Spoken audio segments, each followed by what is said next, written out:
I always said I wish everyone can go on a World Vision trip to see how, the majority of the world is living. There was a point in time where I thought, you know what, I don't know what I want to do. So I remember coming home and actually physically throwing my camera on my bed. And one of my favorite things when I took my pat leave was changing diapers.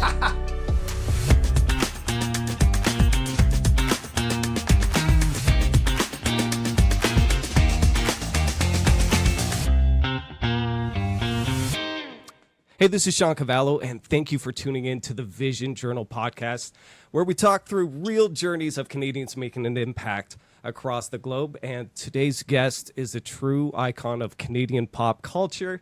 You might remember him as Rick the Temp from MuchMusic, or from red carpets and Hollywood interviews on ET Canada. But off camera, he's gone to places very far from any red carpet. Along the way, he hasn't done alone. Paul Beddings, a videographer who has joined Rick on some of his journeys with World Vision. He's bringing another perspective behind the lines. Guys, I'm really excited about this one. Rick Campanelli with special guest Paul Beddings. Welcome to the show, guys. Oh, great to be here, Shawn. Thank you very much for that introduction. I forgot all about those Hollywood red carpets. Did you? It's another world over there on those red carpets in Hollywood. No, it's an honor to be here with you today. It Thanks, really Shawn. is. Thanks for having us. Yeah, thank you guys. Thank you guys. Learning a little bit about the history. Rick, diving into kind of what you've been up to lately has been so encouraging. But I'm going to start off with Rick. Like, you've had a long, successful run at Canadian television. And before we get into some of the philanthropic work that you've been a part of, I'd love you to take us back to the glory days and help paint a picture of how your journey began, all the way at Much in 94. Yeah, okay, Shawn, I'm still scratching my head on how I still made it all these years later. It'll be my 30th anniversary of being on air next month. And, I was just a curious kid growing up, a shy kid growing up. That's why most of my friends are amazed. How is this guy in front of a camera on nationwide TV? How did he get that gig? But my thumb was on the pulse of music back in the day. When I was a teenager, I loved everything about music, and I watched MuchMusic religiously. Back when it first started, they had this contest to work at MuchMusic for a summer, and that summer was 1994. And I remember entering this contest. I was just finishing at university, studying physical education. I was going to be a teacher. I wanted to be a teacher. I wanted to follow in my older siblings' footsteps. They're all in the academics. They're all teachers. But I won this contest, and it introduced me, and it opened up my eyes to this magical world of television, live television, mixed with music, with MuchMusic. So I think after stepping foot inside this place, I just fell in love with what was going on around me, and I just wanted to make it last. Not just that summer. Okay, if this could last another year or a couple years, I'd be happy with that. But yeah, things happened. On-air personalities were coming and going. One was leaving at the time, and there was an opening. Long story short, I applied for that job. I got the job after the fact, and it just launched my career. I was about to do something totally different, and so I chose to go this way instead. And I said to myself, I can always fall back on the teaching if this doesn't go well, if I don't succeed in this. And one day it may all come to an end, and I'm sure it will. But I'm continuing to knock on wood and count my blessings and have the most fun I can have. And that's the type of attitude I like bringing in to even what I do these days on BT, or if I'm on the radio. I like having a good time. I don't take many things too seriously. I like to put a smile on a person's face and make them laugh and entertain them. And it's just been a magical ride that I've been so fortunate to be on. And I hope I didn't take up too much time explaining all that, but that's the real deal. That was great. That pretty much wraps up the interview. So thank you for joining us. You can take what you need from that. No, but it's awesome because the entertainment industry comes with a lot of distractions. The fame, the material success, party scene, or shallow wins, however you want to frame it. Sure. But you've clearly chosen a different path. Like within 2 years of your career, it felt like you were knocking on the door, or you were talking with World Visions, and that was a Yeah. huge, Yeah. critical part of what you wanted to drive alongside with your No doubt career. about it. We all want to help out other people in need. We all have that in us. And I think I started on air at Much in '96. I think it was '97 when World Vision approached me. They were already doing some work with someone else, one of my colleagues at Much Music, and I thought I was asking questions like, I would love to get involved with what you guys are doing because I love what World Vision does. I love what World Vision stands for and represents. It's basic and simple, but helping other people that need our help, helping people in need. Who's going to say no to that? So yeah, when they first reached out to me, I was all hands on deck, and I wanted to do anything that they asked, and we did a lot of things back in the day. And that's close to 30 years ago. That was late '90s. That's amazing. And then all of a sudden, fast forward a couple of years, you have this career. You're interviewing the Backstreet Boys, the boys band. You're doing the cool stuff. You got Stone Temple Pilots, Red Hot Chili Peppers under your belt, which I know you're the rock guy. Yes, sir. You got it. You're the rock guy. And then all of a sudden, you're chilling with Paul, and you are across Yes. the bowl, just catapulted, and you're finding yourself in a completely different world. A rock star in his own right, Paul Bettings, ladies and The gentlemen. rock star. Hey, well, Paul, like Megan gave me a couple other achievements you did, and I was like, "What? You're an award-winning producer." I was just like, "Yeah, he's a videographer," and I was like, "You've done so much." If you want to kind of go back and kind of frame some of your, a little bit of your story too, and we can see how all these kind of stories connect. Sure, yeah. So my name is Paul Bettings. I am a photographer by trade. So I started out as like capturing images. And that's still what I would say is my first love. That's my trade. That's what I actually really enjoy doing. I've moved into the world of videography. And that is also a new version of storytelling that I'm starting to enjoy even more the more I use it.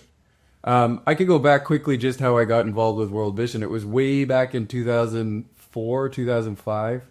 I was out of photography school, and I was doing 2 or 3 years of like event photography and sort of executive portraits, which at the time was great. It sort of got my photography chops in place.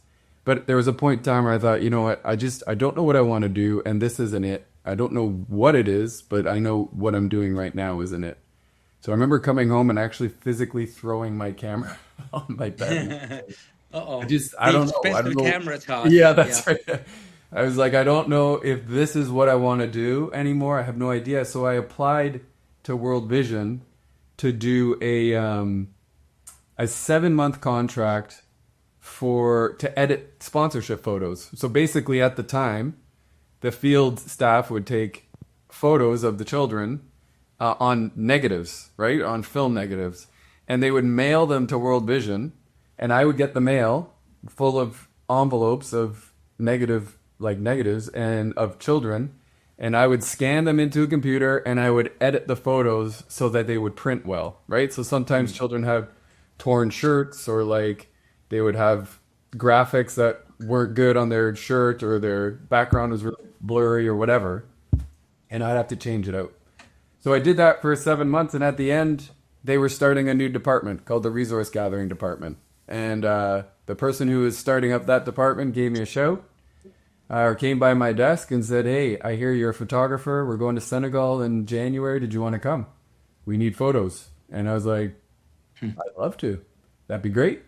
And then while I was in Senegal, another department at World Vision called me and said, "We're going to Malawi in May. Do you want to join us? We need a photographer." I was like, "Great." And that was 2005 and 2006.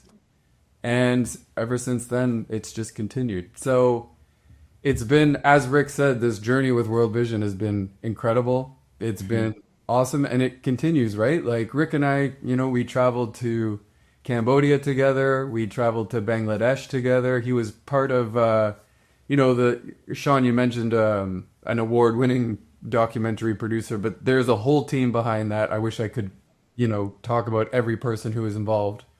But that was for we traveled to Bangladesh together, and the documentary we created was called Pressure Baby, and that was part of that grant. And Rick was a part of that as well. You were a part of the launch. It's been incredible. It's been just getting to know Rick and hanging out with him, and it's been awesome. So, but anyways, we were brought together by World Vision, which is amazing, and I thank World Vision for that as well because Rick did that. I agree, ditto, yes. And I think that the picture behind you, Paul, was taken on that Bangladesh trip. Yeah, you see, Wasn't it? Or am I? you can kind of see it when I move my head around. Yeah, I got a yeah. blurry background. Yeah, but that's Bangladesh. Actually, Rick, that's Sierra Jewel's wife, but that's a more recent trip. I Okay. remember I messaged you while I was there. Yes, Like, hey, I'm yes, with Sierra yes, Jewel, and I gave him that video. So that was on my yes. most recent trip just last year. Uh, So I that's miss him. And that's the special thing too, Shawn. You do all this traveling to the different parts of the world, and you meet these great people who are doing great things in their own neighborhoods, in their own communities, in their own countries. And Cyril, I hope I get to see him again one day. yeah. We gotta And his dive family. into this a little bit. We need more context, but Okay. that was a lot of information, Paul, and we just covered the entire interview. But like, okay, can we dive into a little bit about that story? Like, what did you guys see together with it? Yeah, Rick, did you want to, you jump in. You tell your. Yeah, we saw many different things. Cyril does great things in his community, not just for his family, but for the community and for the men in the community. One thing that really sticks out to me was they had this men's group. It's the men care group here in this little region of Bangladesh, led by Sirajul, who we've been hanging out with for the past few days. And you don't see many of these groups here in North America, but over there in Bangladesh, in this small community, these men would get together. I think it was, correct me if I'm wrong, Paul, once a week, once a month, but these men would get together, these fathers, and they would share their stories about being either new fathers, being fathers that are raising kids, what it's like to be a father, giving each other tips. I think there was a doll that we had that one day with us, and correct ways of holding your baby and burping your baby. You've seen these men get together to share stories. It was such a beautiful thing. So, but that was just one part of that trip. I know Sierra Jewel had a rice farm that he owns, and he grew his rice, and he walked us through that process. But there were a number of things that happened. That was a jam-packed trip, that one, Paul. I think you can elaborate a little bit more on what we did. Yeah, so the Sergio was a farmer who was being trained by World Vision in the production of crops that were going to benefit his community in a healthy way. And one of the ways that he was engaging with his community is through the group called Men Care. He leads these groups where he engages with the men on different ways and how to support their family. So one of the ways Rick quickly brought up was that they had a doll, and what they used that doll for was training the men on how to change a diaper. And they would show how to change the diaper, and Sirajul would show, and then each man would come up. And Rick, I think you did it too, didn't you? I'm an expert. I've got 3 boys, and one of my favorite things when I took my pat leave was changing diapers. Call me crazy, but I love changing diapers. I miss it. It's been many years. Like my youngest is now 10, but yeah, I was a pro with changing diapers. Yeah. Seriously, was pretty good at it too, actually. Maybe it's a new career for you. Like, I would love to get lessons from Rick Campanelli on how to change a diaper. Give my tips to new dads. All right, let's do this. It's a new initiative. So that's awesome. So you guys are literally going across the field, learning about some of the World Vision work and how that's affecting like individuals' lives. Like Sergio, a farmer providing for his family, getting the tools and resources, and you get to see all the nuance of it.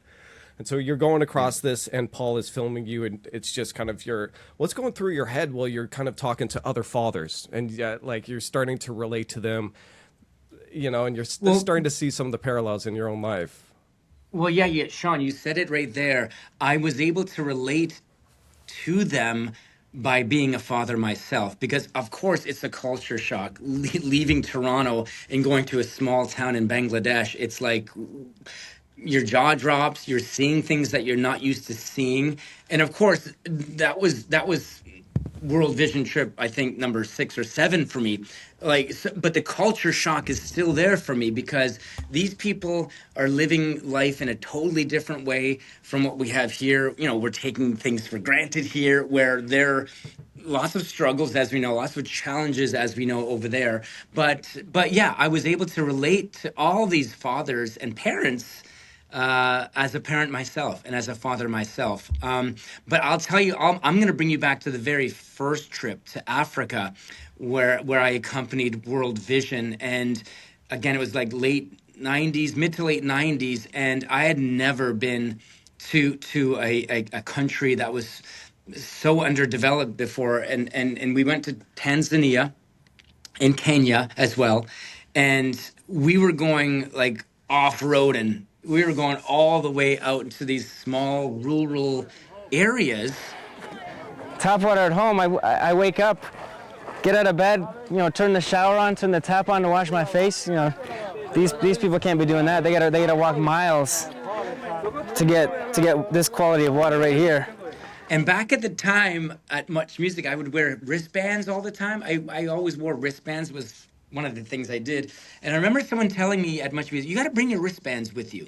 Bring them in a shoebox, maybe give them away out to kids if kids want wristbands. And and that trip was all about World Vision helping out with water wells and irrigation systems in these smaller communities, and finding out facts like how women and men had to walk for miles and miles just to get clean water from these wells.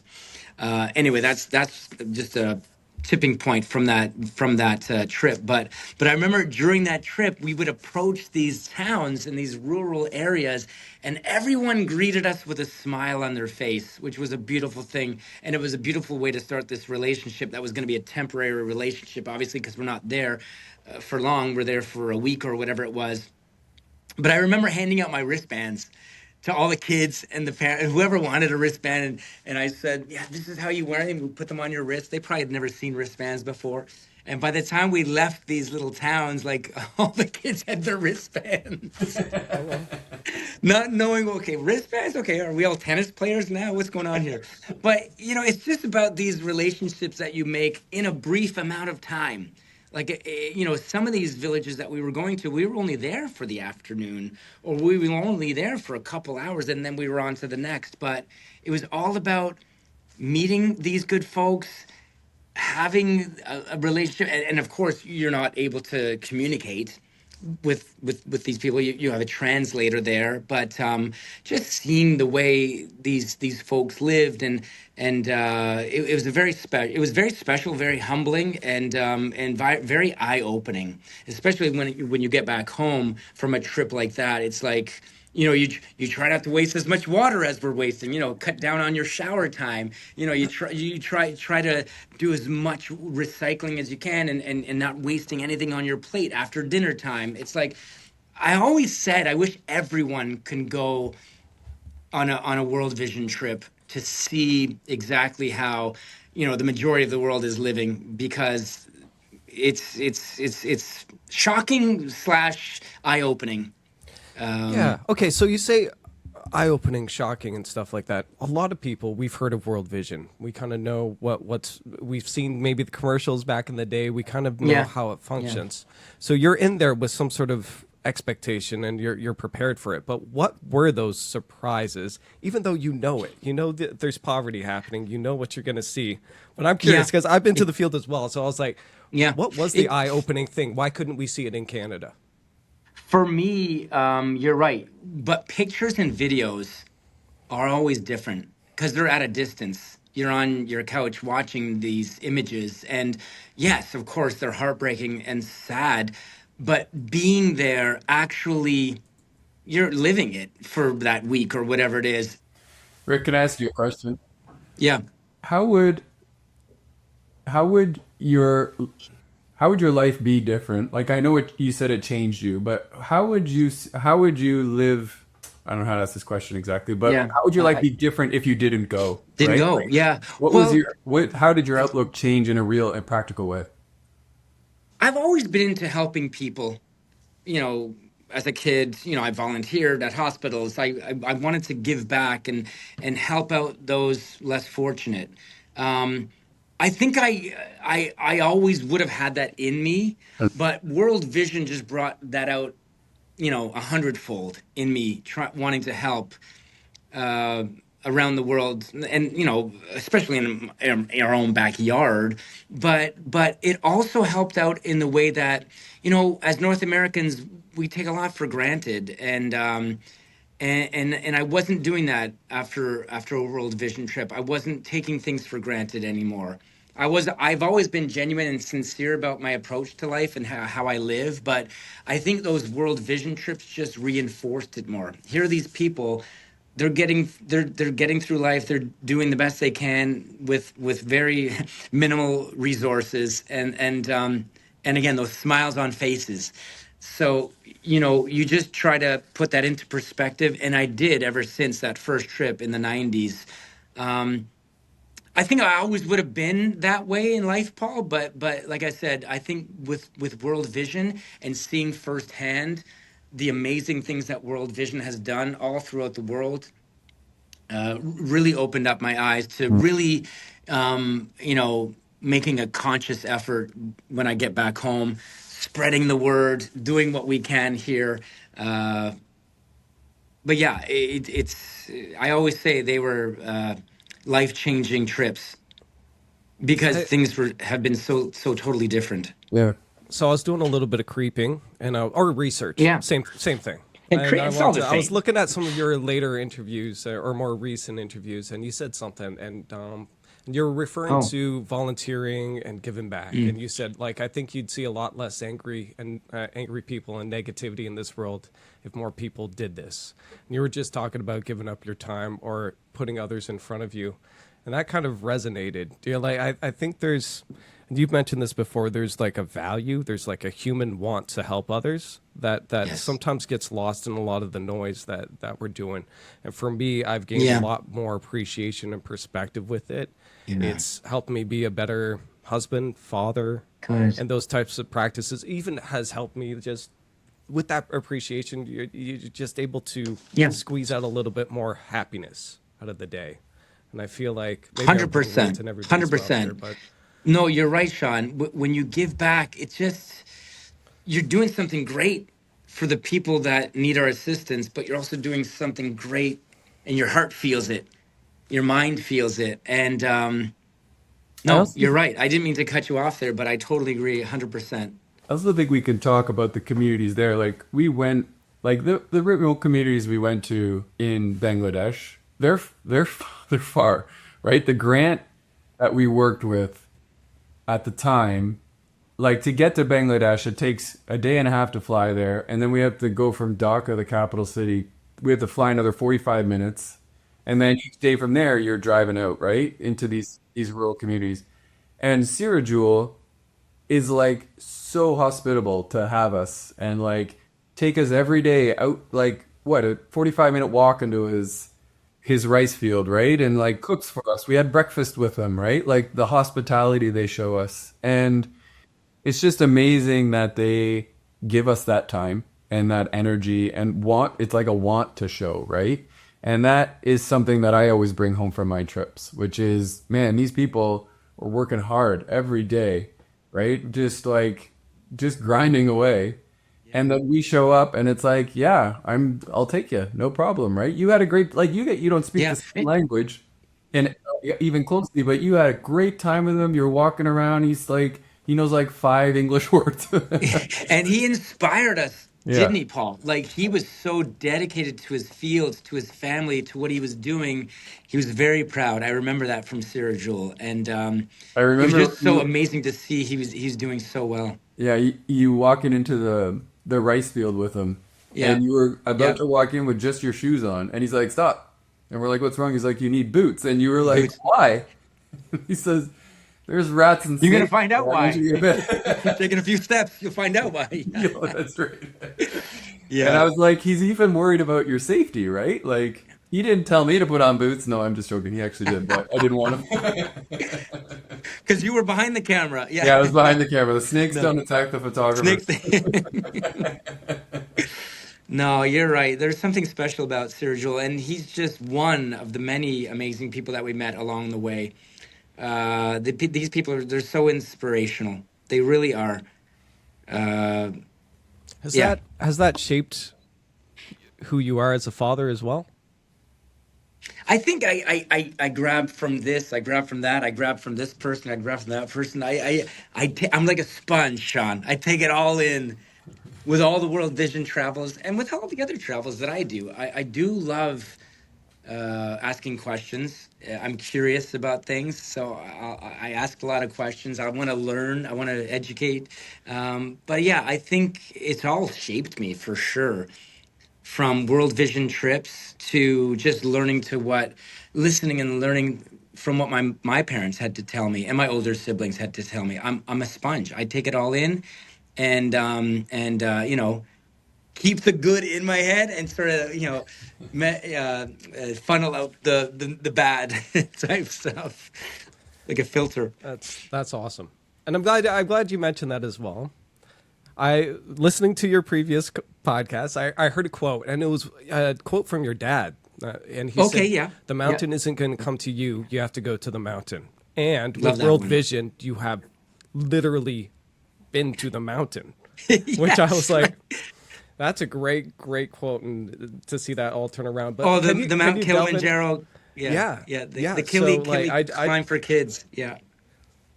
Paul, were you there for that one as well, or did you skip No, that that one? was that was something in between Cambodia and Bangladesh that Bangladesh. I didn't Yeah. come with. But I was definitely watching from a distance. Yes. I haven't done That Kilimanjaro was yet, so that was an What? unforgettable trip with World Vision, the Kili climb for kids. I think World Vision had um, gathered a few on-air personalities. If maybe there were 10 of us. Can't remember the exact number. Big smile on my face. We're approaching Kilimanjaro. Finally, after months of preparation, the mountain is in sight.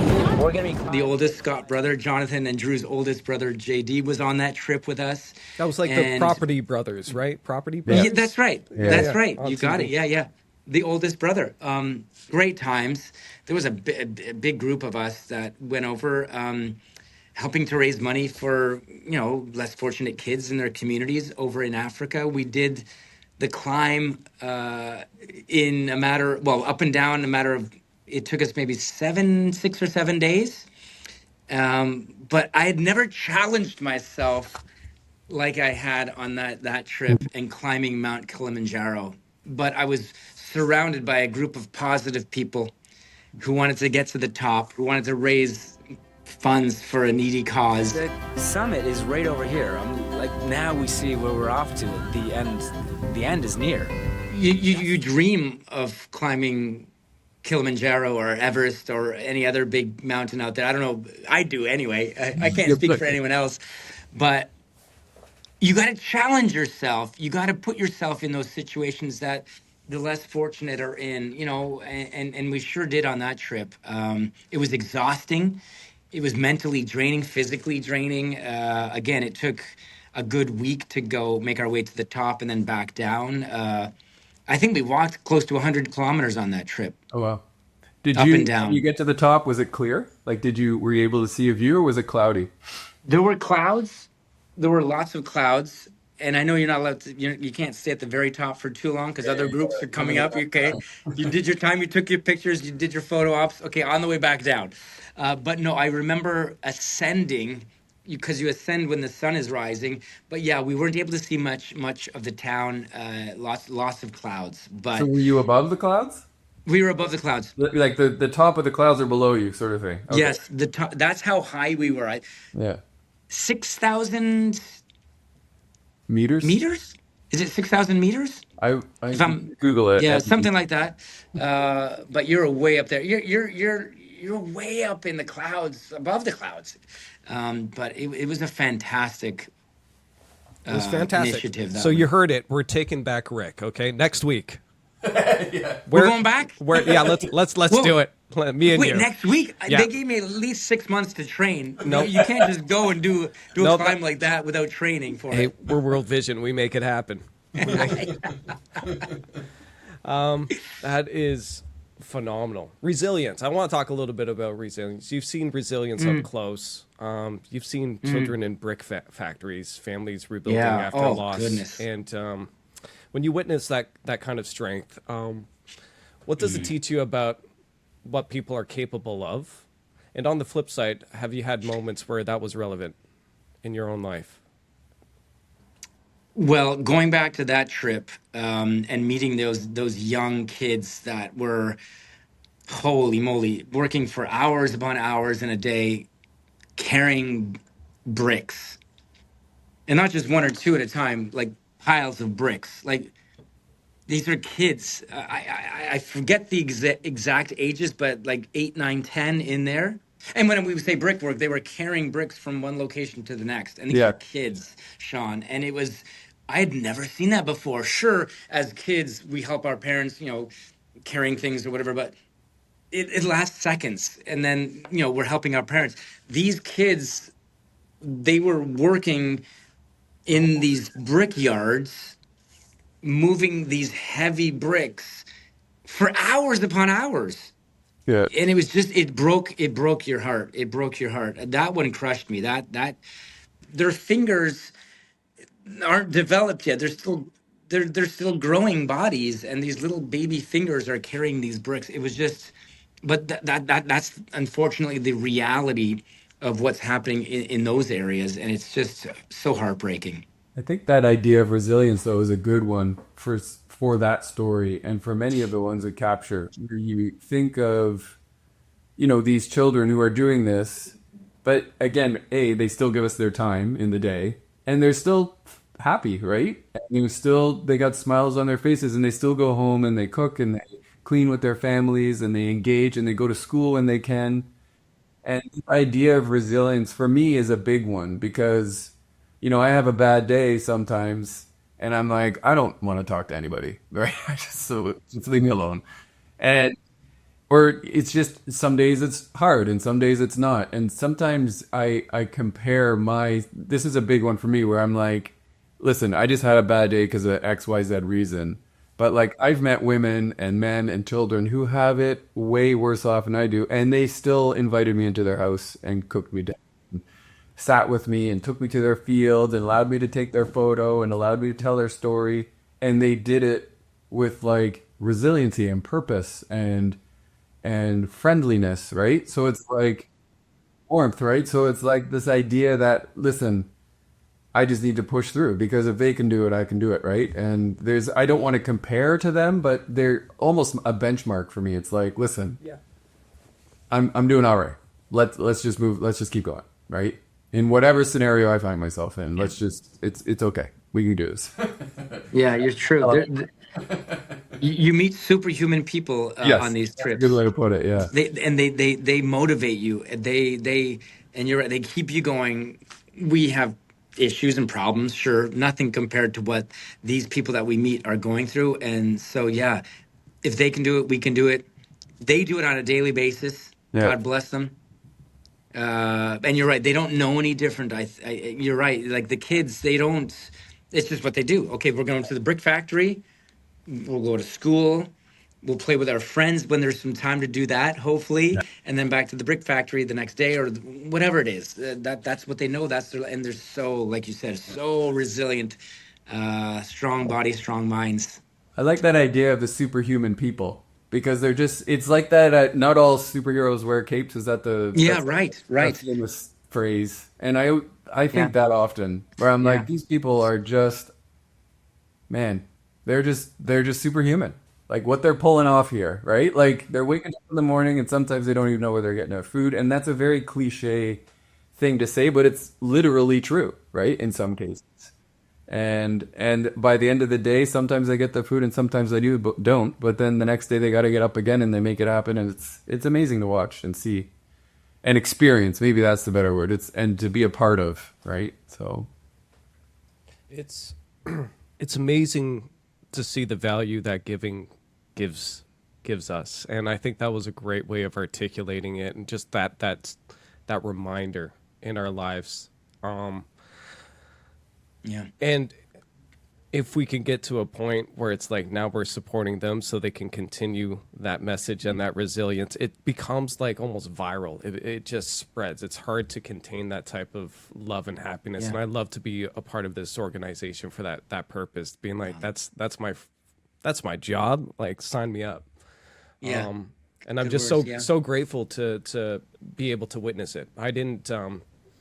I wasn't as intentional, I think, in my kind of journey through life as you were, Rick. And I don't think I had the type of self-awareness you had, especially you're in your mid-20s, you're seeing the success, you're going through it.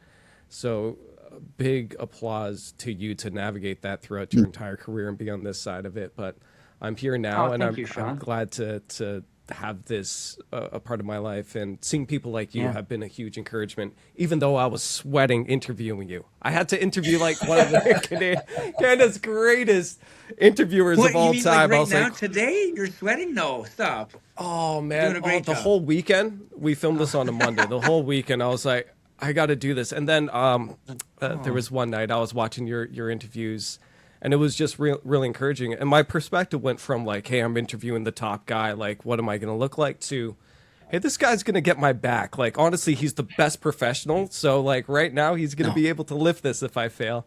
So I just love listen. changing the perspective and mindset. I think that has value to it, and I'm glad Oh, you're Shawn, part of it. thank you, man. Thanks for the nice words. I'm still learning every day I do this, man. And I'm not even anywhere close to the top guy. I just love what I do so much, and I'm so grateful to have a position, have a role on TV or radio, whatever it is, because I love that medium so much. So, but yeah, I'm always learning. I'm learning from you as well. You got a great warm approach to this conversation, and it's all about waking up and figuring out what the next day brings and learning from it, and because if you think you know everything in this industry or on this planet, it's like no, you don't. There's a lot more to learn. There's a lot more to come, and I never settle on anything. I keep wanting to learn. I'm curious. I ask questions. And we're just having conversation, and you're doing a great job. Hey, I'll take that, especially if my boss is listening. You heard it. We'll close things up. We'll wrap it up. So what, in today's world, what gives you hope, and what do you think about the next generation, and how do you think we can step up to encourage hope? Well, this is what gives me hope. Organizations like World Vision that continuously go out there where many won't go, and teach those people in communities proper ways of doing things so it'll sustain through their lives. That's what gives me hope. If there weren't people like that doing that, it'd be a sad world.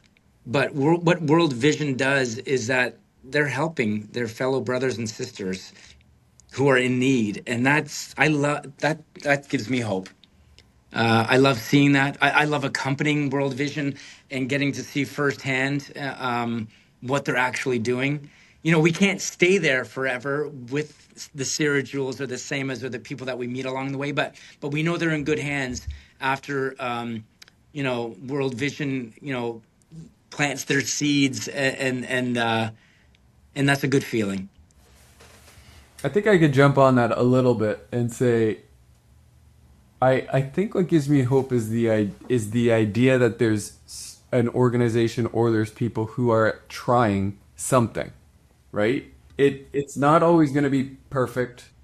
It's not always going to be this like monumental like thing that happens, but like if you look for it, you can find people that are, it's like, listen, I just got to do something rather than nothing.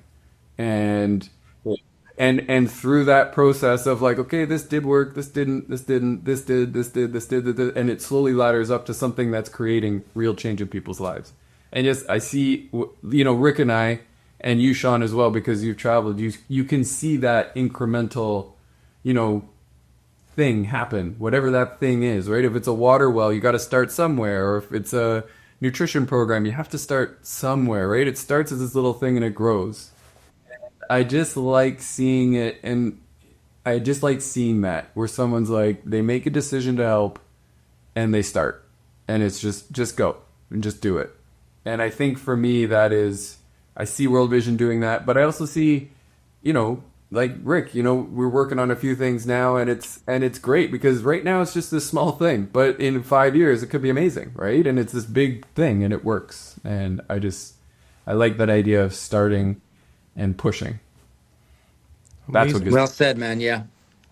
Amazing. I think we could wrap it up with that. Those wise words from Rick and Paul. Thank you guys so much for joining us for this. Rick, it's been a blast. I didn't say this, but obviously I'm a huge fan. So, and Paul, I'm also Aw, a huge. thank you, Shawn. I'm now a huge fan of Paul as well. So Paul's you get that as same, well. I same. don't have many fans. I don't have as many as Rick, I can tell you that. Awesome.